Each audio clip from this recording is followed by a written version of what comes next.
Muy buenos días, bienvenidos a la clase de Biología Química, parte 2 de qué están hechas las cosas. El día de hoy trabajaremos a partir de la química y cuál es su composición. Se dice que la química es el área de la biología que estudia las propiedades, las transformaciones y las combinaciones. Se divide en diferentes ramas. Está la rama de la química general, la química inorgánica, la química orgánica, la química analítica, la química física, industrial y bioquímica. Entonces, podemos decir que la química es una área experimental que se basa en el desarrollo del método científico y toda una aplicación de trabajo en el laboratorio. Para la química, su centro de estudio es la materia y que por lo tanto podemos definir la materia como todo aquello que ocupa un espacio, que posee una masa, una forma, un peso y un volumen, por lo tanto es observable y es medible. Hace referencia también la materia al material o a la sustancia o al producto de lo que están hechas las cosas.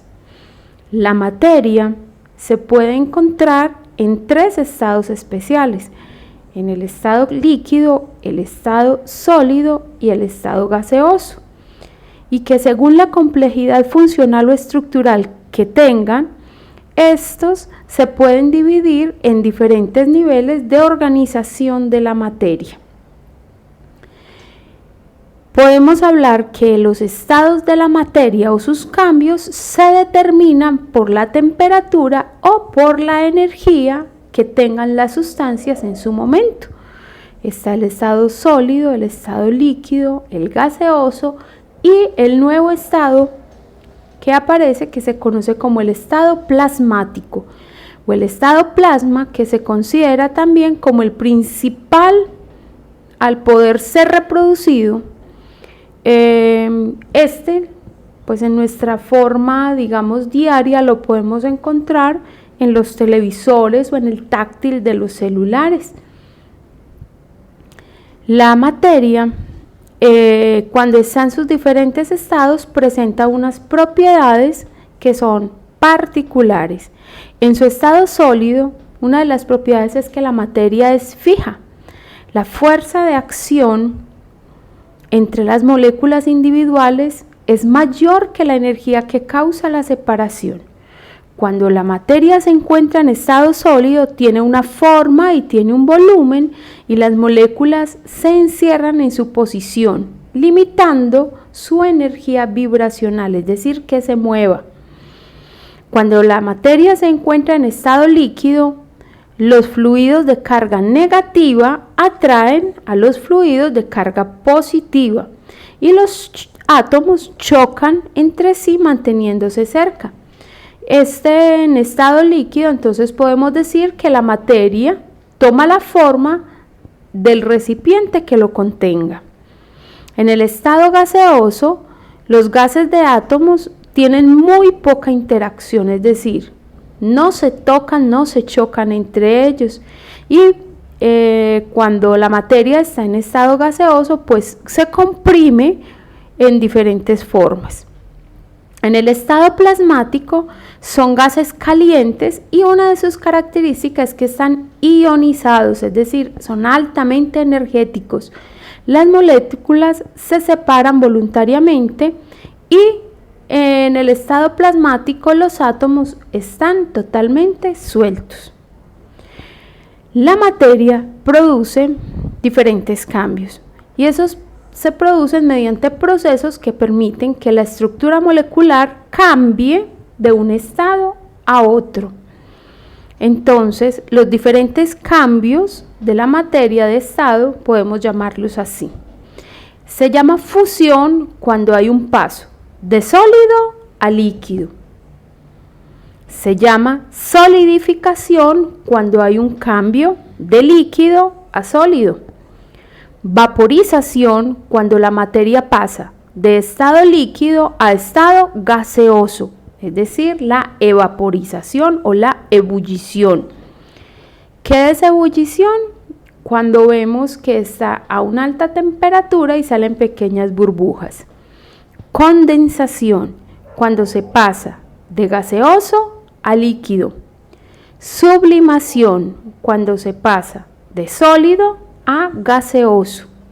Y la ionización es el paso de gaseoso a estado plasmático. De acuerdo a eso, los niveles de organización de la materia se dividen según sus características, es decir, la materia tiene 3 niveles de organización. Está el nivel físico, cuando el nivel del átomo o el nivel molecular, también considerados como abióticos, ya que manifiestan vida. Se dice que la materia es biológica cuando se dividen en células u organismos considerados bióticos, es decir, que manifiestan vida. Y se dice que un nivel de organización de la materia es ecológica cuando se dividen en poblaciones, comunidades, ecosistemas y biosferas considerados bióticos, pues manifiestan vida. Este nivel de la materia a nivel ecológico lo vimos en nuestra clase número 2 de biología. Cambios de estado de la materia. Los cambios en la materia se presentan o en forma física o en forma química. Podemos decir entonces que dentro de los cambios físicos son los que modifican el estado o las propiedades o las sustancias sin transformarse en otras.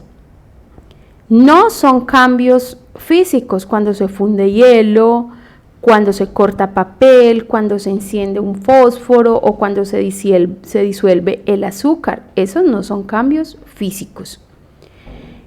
Cambios químicos, cuando se transforman en una sustancia diferente. Por ejemplo, cuando se produce o se quema una sustancia. La madera, al quemarse, se convierte en ceniza y esta ceniza a su vez se convierte en humo. El combustible es la sustancia que arde con facilidad. Otro cambio químico son los huevos. Cuando los metemos en un agua hirviendo al fuego, pues inmediatamente cambia su aspecto o su característica. Entonces, los 2 tipos de cambios de la materia son los cambios físicos, que son procesos en los que las sustancias cambian, pero siguen siendo las mismas, es decir, las mezclas o los cambios de estado. Y los cambios químicos son procesos en los que las sustancias se transforman en otras diferentes. Entonces podemos decir que la materia tiene unas propiedades específicas. Algunas son generales y otras son específicas. Dentro de las propiedades generales que tienen todas las materias es que tienen una masa, tienen una temperatura y tienen un volumen. Y unas características específicas es el color, la dureza, la densidad, la forma y la transparencia. Si la materia es todo aquello que tiene masa y ocupa un volumen, entonces, ¿qué es la masa y qué es el volumen? La masa es aquello que podemos medir en kilos o en gramos. Son todas aquellas materias que son táctiles, que las podemos tocar, que las podemos pesar. El instrumento con el que se mide la masa se llama báscula o balanza. Y el volumen es el espacio que ocupa un cuerpo y que se mide en litros. El instrumento que mide el volumen es el vaso medidor. La masa, que es la cantidad de materia que tiene un cuerpo, se mide en kilogramos o en gramos, donde 1 kilogramo corresponde o es lo mismo que decir 1000 gramos. Para averiguar la masa de un cuerpo se emplea la balanza y en ella se compara la masa del cuerpo con la masa de las pesas, es decir, un estado relacionado. El volumen es el espacio que ocupa un cuerpo. Los sólidos, los líquidos y los gases tienen volumen. El volumen se mide en litros o en mililitros. Un litro es lo mismo que decir 1000 mililitros y 1000 mililitros equivale al centímetro cúbico. Para medir el volumen empleamos un cilindro graduado o una probeta. Cuando se necesita un contenido más exacto, pues entonces empleamos las pipetas o las buretas. El volumen de un sólido, por ejemplo, como los cubos, las esferas, los prismas o los cilindros, pues para ello se recurren a fórmulas matemáticas establecidas para poder hallar el volumen de los cuerpos. También existen algunos sólidos irregulares, por ejemplo, como una piedra, donde para medir su volumen entonces se emplea el método de la inmersión. Algunas propiedades de la materia que son específicas sería la dureza.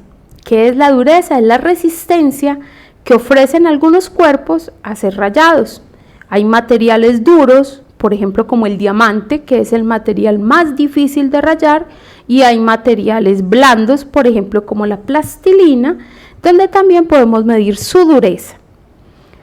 El estado es otra propiedad de la materia, que es la forma en la que están unidas las partículas de un cuerpo, y entonces decimos que se encuentran en sólido, en líquido o en gaseoso. Y otra propiedad de la materia es la conductividad térmica, es decir, la capacidad para transmitir calor, donde los metales conducen muy bien el calor. Pero entre las materias también se producen mezclas. ¿Y qué es una mezcla? Una mezcla es la reunión de dos o más sustancias puras en la cual cada una de ellas mantiene sus propiedades químicas individuales, es decir, no se transforman. ¿Cuál es la composición de una mezcla? La composición de una mezcla es variable, depende de la cantidad de elementos o de sustancias, y esa cantidad es infinita. Yo puedo mezclar desde 2 sustancias hasta 10, 20 o 30 según lo que quiera alcanzar en la mezcla.